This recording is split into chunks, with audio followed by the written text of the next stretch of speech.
Hello everyone, my name is Sarafi and I'm happy to meet you all. And today I've been getting a lot of questions, about my new decks and about the new cards. Um, I have to say that Dinosaurs is the most expensive deck I've ever built in this game. I'm having a ton of fun building it. I'm optimizing it, I'm working on it. And so I kind of want to go over what I think the decks are going to do and what I think these cards should be. These are not final lists. I have not finished testing everything, but I'm giving you guys a little bit of a sneak preview on what I'm working on so that you guys will be ready when I have everything built. I'm not going to go into detail with any of these decks. You'll have full deck guides after I've playtested the deck, finished the list, and have replays for you. But for right now, this is what I'm working it towards. For Dinos, 2 copies of Ultimate Conductor Tyranno, 3 copies of Soul Eating Oviraptor, 3 copies of Miscellaneousaurus, 1 copy of Giant Rex, 1 copy of Animadorned Archosaur, 1 copy of Doodle Beast Tyranno, 1 copy of Petite Ranodon, 1 copy of Baby Ceresaurus, 1 copy of Doodle Beast Stego, 1 copy of Double Evolution Pill, 3 copies of Fossil Dig, 1 copy of Doodlebug and 1 copy of Jirac Impact.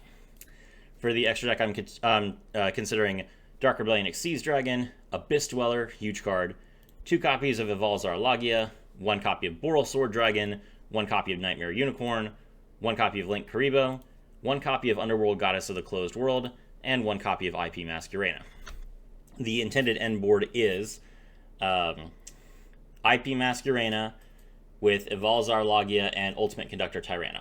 That way you can pop one of your opponent's monsters, negate one of their summons or one of their spells and traps. Oh, sorry, not pop one of their monsters. Pop one of your monsters, negate your opponent's spell or trap or summon, set all of your opponent's monsters face down, and then when they try and summon something big, you link your IP Masquerena, your Evolzar Lagia, and then either your UCT or the card that you summoned from popping a monster in your hand. So like if you had still Petite Ranodon in your hand, you special summon your Doodle Beast Stego, then you get to link off the Doodle Beast Stego and keep your UCT.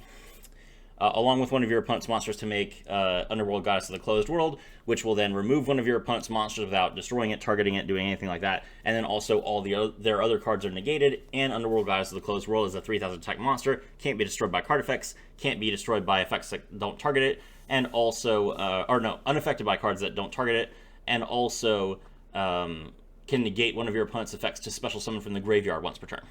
The most important thing about Underworld Goddess of the Closed World is because she's unaffected by cards that don't target her, she cannot be affected by Forbidden Droplet, which is great because the rest of the dinosaur deck is very heavily impacted by Forbidden Droplet. Okay. Subterrors. What I am thinking about right now, and I haven't finished on this, but I'm thinking the list is 1 copy of Umastrix, 3 copies of Guru, 3 copies of Fiendus, 1 copy of Ultramophus, 1 copy of Stego Kraken, 2 copies of Nemesis Warrior, 3 copies of Hidden City, 2 copies of Terrors in the Hidden City, 1 copy of Cave Clash, 2 copies of Fiendish Golem, or whatever removal you want to play with, 1 copy of Subterror Final Battle because you can set this card with the skill, and then 3 copies of Subterror Behemoth Fiendus. I'm going to be honest, I really don't think you're going to use the extra deck other than the Link Monster. For Resonators, I've built this deck in real life. I know this deck like the back of my hand. So I'm thinking that it's going to be 1 copy of Wandering King Wildwind, 3 copies of Soul Resonator, 3 copies of Bone Archfiend, 1 copy of Vision Resonator, 1 copy of Synchron Resonator, 3 copies of Crimson Gaia, 2 copies of Resonator Call, 1 copy of Scarlet Security, 1 copy of Fiendish Chain, 1 copy of Fiendish Golem, 3 copies of Red Rain. I did not put Crimson Resonator in here. That's my fault. Let's cut. How many Bone Archfiends do we have? 3, 6, 8. Ooh.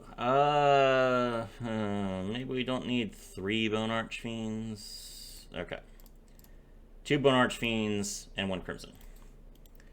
Okay. Oh, whoops, I forgot about the extra deck. The important card in this deck is Scarlet Security, by the way. Scarlet Security is if you control a Red Dragon Archfiend, destroy all spells and traps your opponent controls.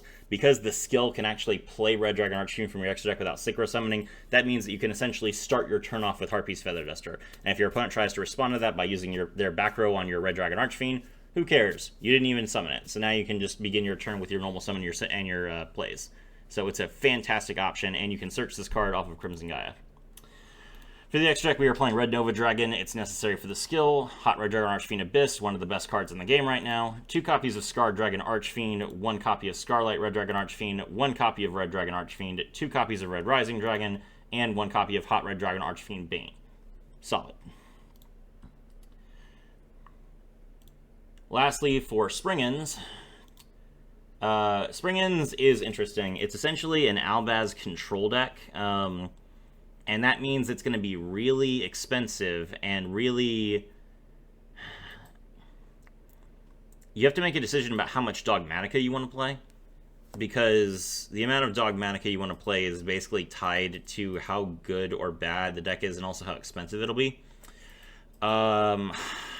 You can either play 3 Ecclesia and 2 Fleur-de-Lis along with searching your Dogmatica encounter, or you can just play Dogmatica Encounter and Fallen of Albaz, which is the list that I have here.